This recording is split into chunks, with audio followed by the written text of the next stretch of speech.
Welcome to the Great Detectives of Old Time Radio. From Boise, Idaho, this is your host, Adam Graham.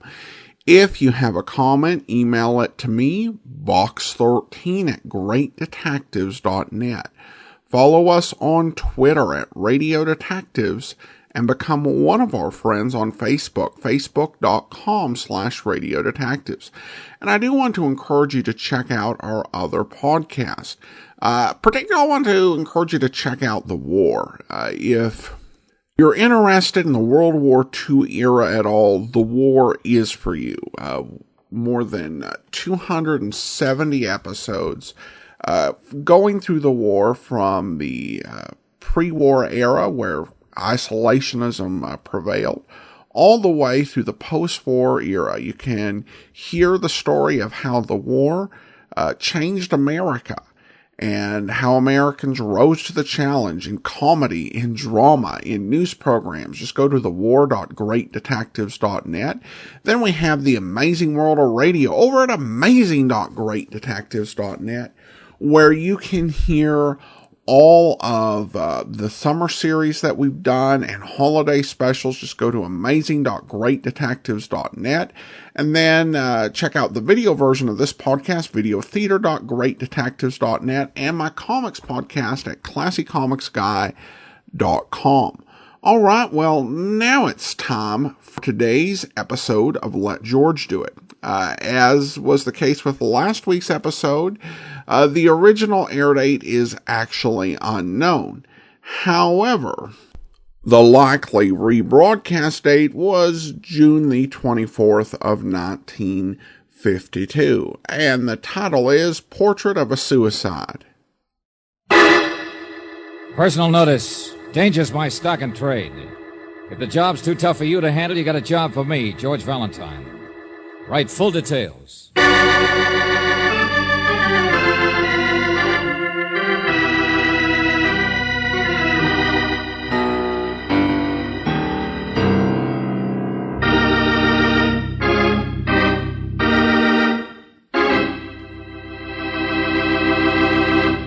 You know something, friend?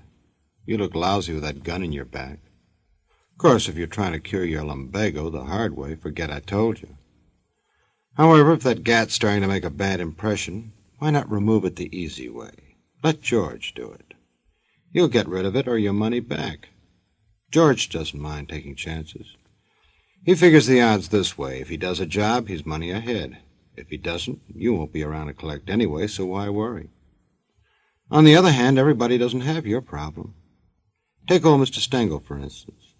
To look at him as he drives down a back-country road, you'd never think he had a care in the world.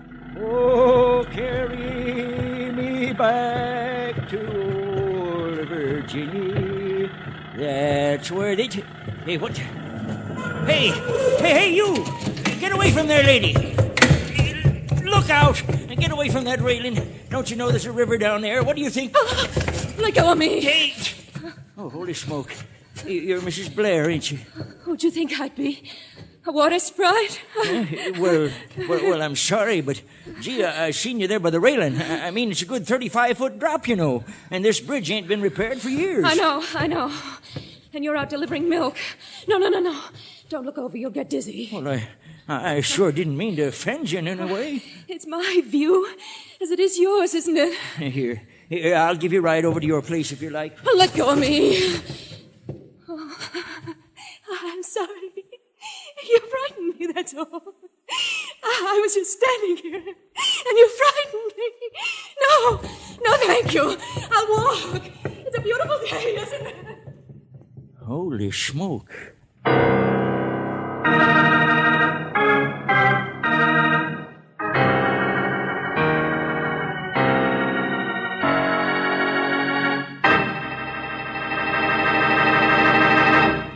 Well, I know one thing.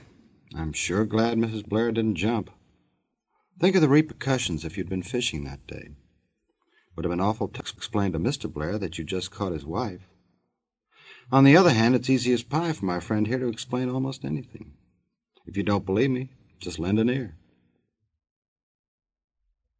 That's using your head, pal. Now let's see if old Mr. Stengel used his. Well, what do you know? He just walked into George Valentine's office.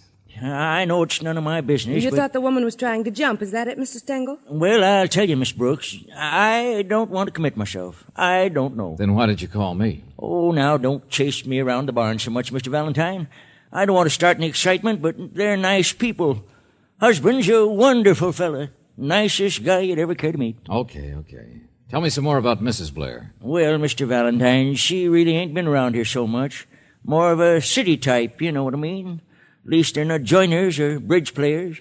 The places are pretty far apart out here. I thought she was away someplace. Where's Mrs. Blair been, do you know? Search me. It's none of my business. You apparently liked her husband. Why didn't you call him after this happened? Well, I did, but there wasn't no answer. Then after I called you, I noticed his tractor out there, just working the field over, that's all. But by then, I figured I might as well keep my mouth shut. Mr. Blair's a farmer like you are? Oh, no. Artist. You know, one of them fellas paints pictures. Pretty good ones, too. Only he's not so good on cows. Draws them all with straight line. Emmett Blair? Yeah, that's the one. That's his name.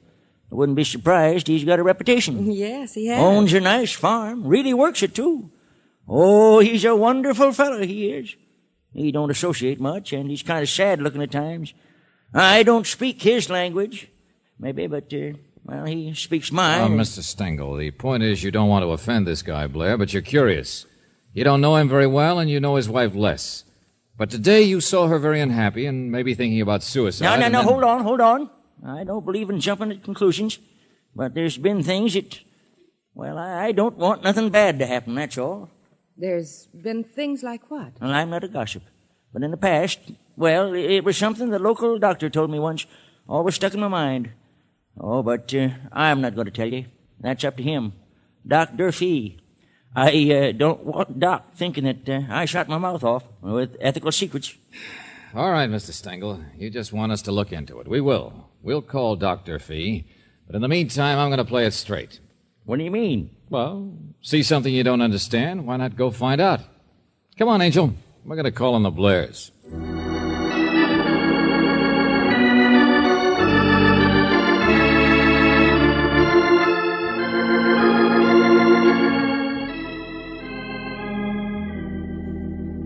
No. It couldn't have been my wife. Stengel must be mistaken. You say your telephone's upstairs, Mr. Blair? Yes, Miss Brooks. Go right ahead. Turn to the left. Oh, thank you. Mistaken, Mr. Blair? Stengel's met her before. But my wife's not here now. In fact, she won't be here until later this evening. I'm going to meet her train. Where's Mrs. Blair been? Well, I scarcely think that's important, do you? See here, why didn't the old fool go after her if she was so upset? He said he did afterwards, but couldn't find her. She'd run off toward the highway anyhow. Oh, well, the buses run. Yeah. Now, of course, she could be... Oh, no, this is ridiculous. Why is it ridiculous, Mr. Blair? What? Well, my wife just isn't the type to commit suicide, Mr. Valentine. Well, it might not have been that.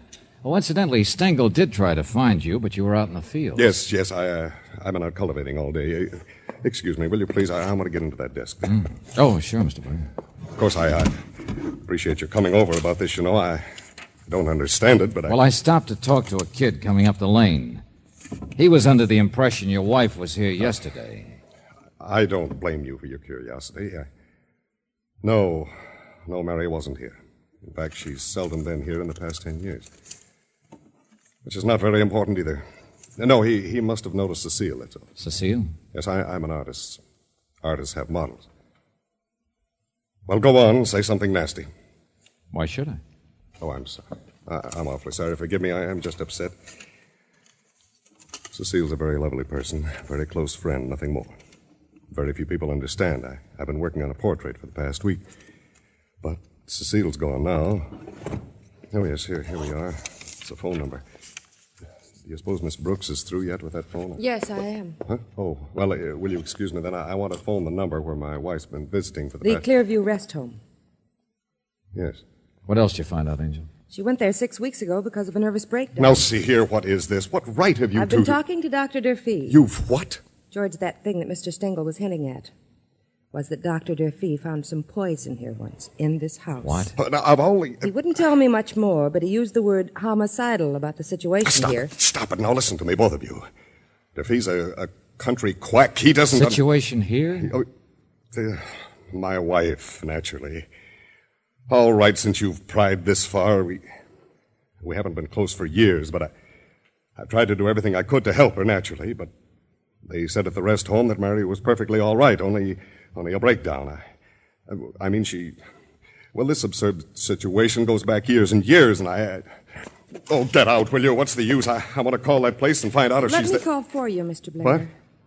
I'm sorry I blurted out things like that, but I want you to show George your portrait. What? I bumped into the wrong room, I guess. This must be a lot worse than you think it is, because there's a painting upstairs of a woman... Oh, yes, of course, Cecile. It's the one I just finished of her. And the canvas has been slashed to pieces.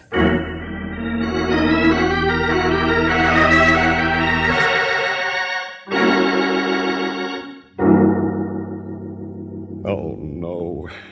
Oh, look at that. One of the best jobs I've ever done. You didn't slash it yourself. Why would I do that? Okay. And you say the picture was all right when the model left? Yes. My wife, of course. Who else would do a thing like that? She never loved me. I doubt if I've loved her, but... Well, that's it. Jealous for the sake of jealousy. Is that why you sent the model away? No one else will ever have you, she said. I've been as patient as I could with her ridiculous emotional imaginings, her... Come on, I'll run out back and get the car. Huh? Well, Mary's obviously been here in the house, walked in and saw this portrait and slashed it. Well, let's get back up the highway. She must have gone someplace. Okay, go on ahead. I'll get Miss Brooks.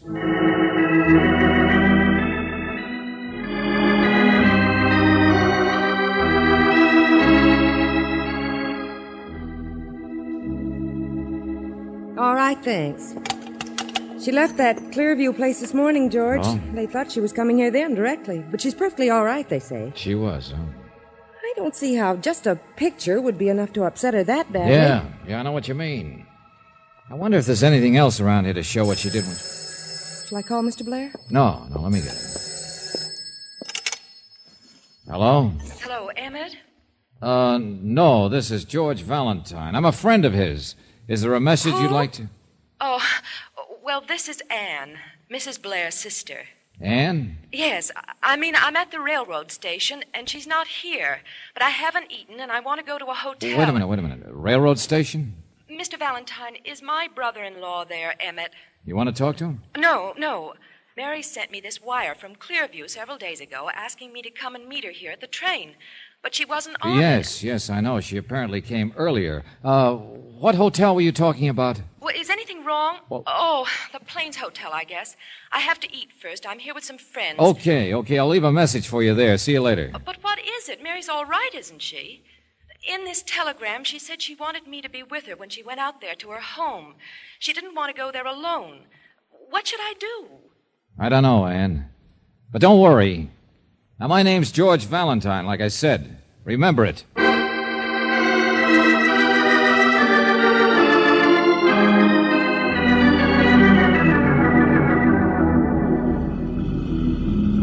Seems a little ridiculous to have called the sheriff's office. We want to find her, don't we? Well, yes, of course, but if you hadn't stayed so long in the house... What kept you, anyway? Nothing. Just getting a search started, that's all. Poor Mary. She's always been so... Listen. Yeah, somebody's horn stuck. Hey, that's the bridge up there, isn't Stengel. That's Stengel's truck. It's just parked there. Yeah. Hey, what's the matter with you, Stengel? Saw your headlights. Afraid you'd turn off the other way. Wanted help. George, there's blood on his face and his clothes are... I'm all right. Scratched, that's all, but I twisted my ankle. Took me a half hour to get down there. Well, what happened? I tried to stop her. She was standing in the same place. I always drive out this time of night. Who? Well, I'm sorry, but by the time I crawled down there through the woods, over those rocks, current's too strong. Not hide nor hair of her. Mary? She jumped. I tried to stop her. She screamed and she jumped. Come on. No, now there's no use, Mr. Valentine. Current's too strong. By this time there's a waterfall half a mile down. Oh, no. Oh, the poor thing. I don't understand it, but now it's happened, hasn't it? There was nothing anyone could do. Stengel saw her commit suicide. That's all there is to it. Suicide. Or a perfect murder.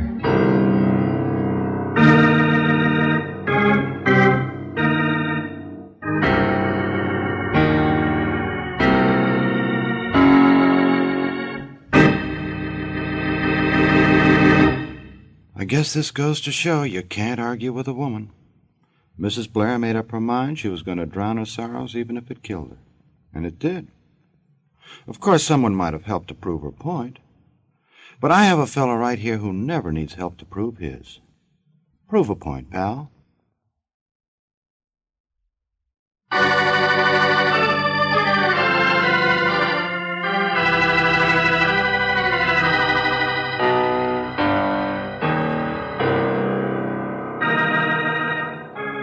You know, there are a couple of angles to this case that don't add.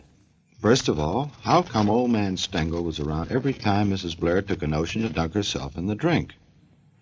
And what was he doing with all those scratches on his puss? Did Mrs. Blair do it, or had he been playing patty cake with a wildcat? And where does Mr. Blair fit in?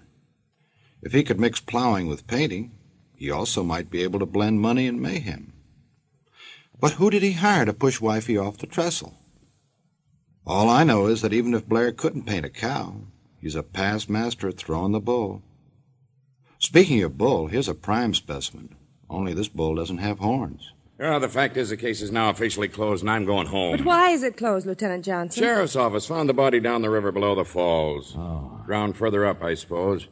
Wasn't easy to even find her after she'd been over that falls. All those sharp rocks. Yeah, okay, skip it. I get the idea. I don't know. Women like that, maybe she's happier.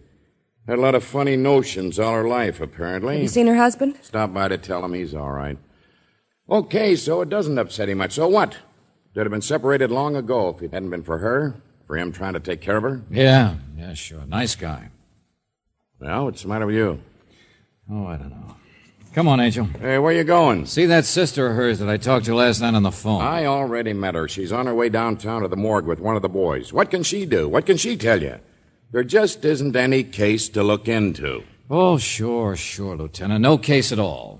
But I'll bet $5 you follow me out that door.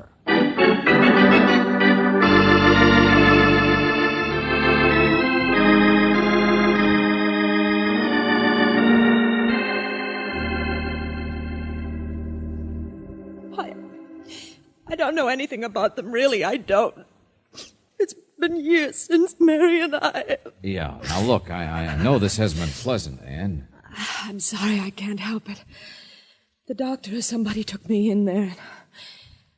Well, it's a horrible way to see a sister you haven't seen. She sent you a wire. She didn't want you to go back to her home alone. She didn't want to go back alone, is that right? That's all she said. I don't know, I just assumed she still didn't feel very well and wanted some help. Well, why didn't you assume she was having trouble with her husband? Because I didn't know she was. Hadn't you even heard of a woman named Cecile? Who? Mr. Valentine, you talked strangely last night, and I didn't understand it. I know my brother-in-law has gone out with various women, but Mary knew that, too. Okay, Anne, okay. But I want to take the bus out and see him. At least I've taken care of everything here at the coroner's office, and he ought to know that.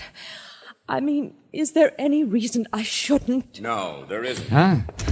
Go on, miss, and thanks a Oh, lot. now, wait a minute, Johnson. I'm just getting... Go on. There's nothing more to be done. You'll just get all worked up sitting around here. Whatever you say, Lieutenant. Okay, so I'm getting nowhere. That isn't any reason to His barge in... car's parked across the street. Come here. What? Look out the window. That green sedan over there. Blair? Coroner's office didn't realize there was another relative around, so they called him in. Just sitting there. But he's already been inside, don't you understand? While you were talking to the sister. He's waiting for her, I guess. Yeah? There she goes, but he doesn't stop her. Huh? Yeah. Doesn't call her. Doesn't do anything. Got his coat collar up, but he's watching her. Well, now, look, I don't understand. Coroner's man said it was all Blair could do to stand up when he come out of the morgue. So what? Valentine, I've been thinking over everything you told me. Once that there was poison at the Blair house, and nobody ever knew who had it there, did they? Oh, so now you're getting the idea, huh? Hey, look, there she goes down the street. And still he sits. Sure, I know Mrs. Blair killed herself, but I wonder which one it was that was really weird in that family. If his wife was driven into a nervous break... Skip it, come on.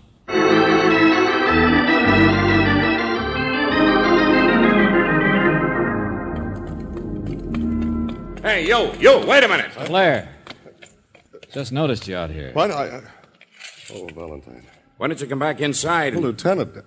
Oh, yes. I'm just sitting here for a moment. No, I'm sorry. I have appointments to keep. Your sister-in-law's in town. She was just up talking to us. Yeah. Oh, is that so? I mean, yes, of course. I know. Make up your mind what you're going to say. Well, what's the matter? See here, I'm not overparked in this place, am I, or something? What's the matter with you, Mr. Blair? I'm afraid I don't feel very well. It's nothing at all. What's the matter with your face? Nothing. All right. I've been crying. Isn't that all right with you? Crying? Or I suppose you're so used to experiences like this you wouldn't expect a man to behave normally. Get out of my way. Hey, Mr. Blair, wait. Leave me alone. Look out. How do you like that? What in the... I'm going to get that guy. He's nuts. Did you hear the way he... Yeah, sometimes murder can be so simple, can't it? What? You heard me, murder. Well, go on, catch him, step on it. Me, I'll take a different direction. Valentine! I've just waked up to the fact there's liable to be another murder unless I can stop it in time.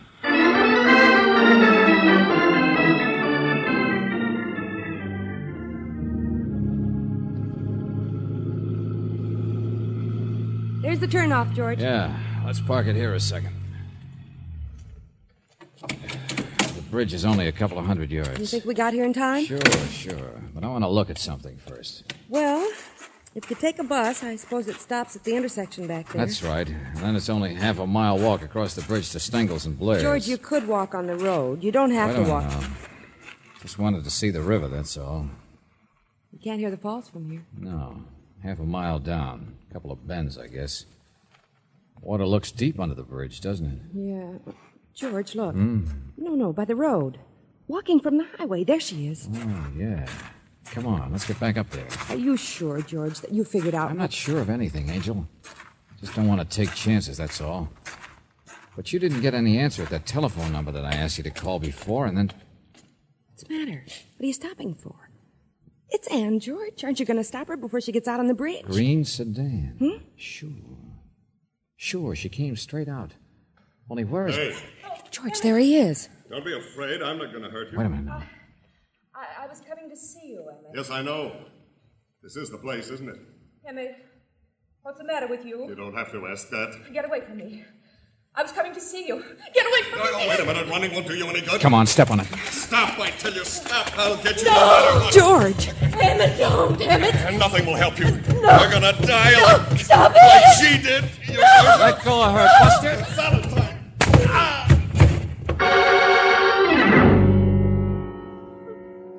Take it easy now. Take it easy, will you please? You're all right. I don't know what he was going to do.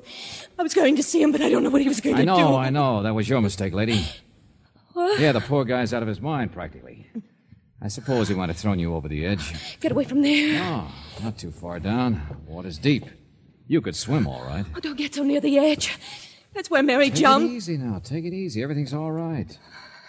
You know, Emmett's mistake here was to cry. What? Yeah, that's right. Pretty hard thing for a man to fake, too. George. Come on, let's get off this bridge. Oh, don't worry. I'll come back for him. He's pretty well out, but he'll be in shape to wind this up in a hurry. What do you mean? You know what I mean. Miss Brooks called Cecile's house in Los Angeles. Nobody answered. Cecile? Take it easy now. You're all right. Don't talk to me as though I know. It was only a nervous breakdown. George, what in heaven's name are you talking about? Murder can be so simple, can't it? Big flash of temper, big flash of jealousy. But Mr. Stengel saw Mary commit suicide. Oh, no. He saw Mary jump, Angel, but it was dark. He couldn't see her in the water. He couldn't see whether she swam or sank. No. But it's Emmett there who tipped it. Big, suspicious husband. Shook like a leaf when he went to the morgue. Cried, really cried afterwards. Called Denver. I guess there really is a Sister Ann, isn't there? Of course there is. Who is still in Denver, right? All right, I'll make it real simple. Emmett Blair was in love, pretty hopelessly, I guess, with a girl named Cecile. He practically told me so. I should have believed him all along. Her picture was slashed by Emmett's wife, Mary, who came home unexpectedly too soon. It's Cecile's body that's at the morgue. What did you say, George? That's not true. That's what shocked Blair so, what tipped him off, what upset him so much he might have committed murder himself. Stop it! Stop it! Yeah, that's right. It's Cecile's body. And you're Emmett's wife. You're Mary Blair. What's more, you killed Cecile. Oh, no.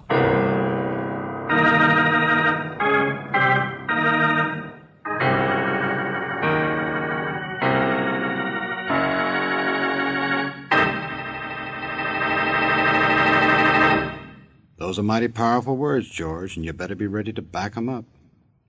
Right now, however, I would suggest you go get Mr. Blair back on his feet, while my friend here gets some things off his chest.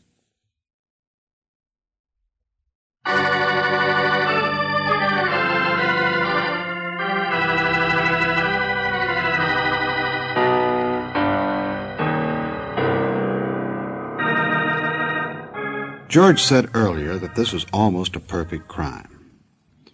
What could be more perfect than to be able to bump yourself off and live to tell the tale? I wonder where Mrs. Blair slipped up. Or if you'll take that ice bag off your head, Emmett, maybe you could tell us. I didn't guess before I came to the morgue. How could I? Stengel had seen the whole thing and... Mr. Blair, Stengel saw it twice. That's where your wife got the idea. Because what he saw the first time was Mary on the bridge, just after she'd managed to shove Cecile over the rail. Yeah, she got her out there to do it, I guess, and then hit her with something. Because she knew what had happened to a body that went over the waterfalls down below. You mean identification would be almost impossible? Yeah, she had a very neat plan, all right. Once the big temper wore off, the crazy jealousy, she decided that she would identify the body, which she did, posing as Sister Ann. An identification which nobody would question. She thought you'd protect her, as always. Mary was a fine swimmer. Yeah, that's right. That's what happened the second time Stengel saw it. She realized before that he thought she was trying to kill herself. So why not capitalize on it? Wait until his return trip in the evening and dive over. In the dark, she could swim ashore and go back up to the highway before he'd get down to the river. Yes, perfect murder. She tried it before, you know. Trying to use poison on you mean? Yes, but I couldn't really believe it. It was my trouble, I suppose, never believing Mary was dangerous. It ended up with me almost committing murder. No, you wouldn't have killed her. I know you didn't tell Johnson and me what you just discovered at the morgue, and I had to knock you down to stop you, but you wouldn't have killed her. Thank you. Come on, George. Yeah, sure. Goodbye, Mr. Blair. Goodbye. George, I bet he would have killed her. Yeah. After all she'd done to him? No. After killing Cecile? No. After trying to come back to the house as her own sister? No. You see, a man can go just so far, and then his own censor goes to work on him. Don't you understand? A man can go just so far, and then his censor makes him stop? Yeah, sure. Well, as far as your romantic inclinations go, I can understand that, all right.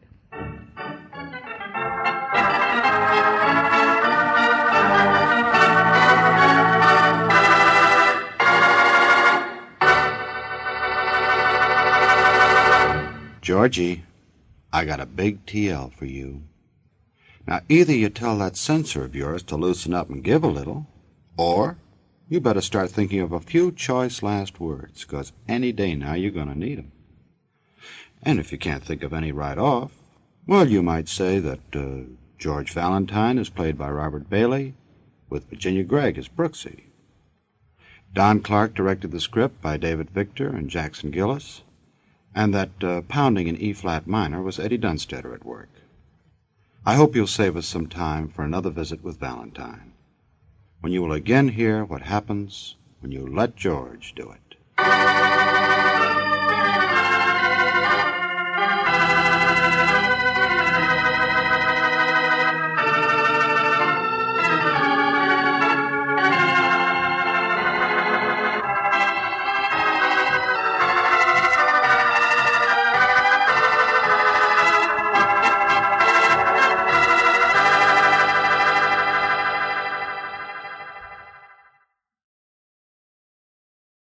Welcome back.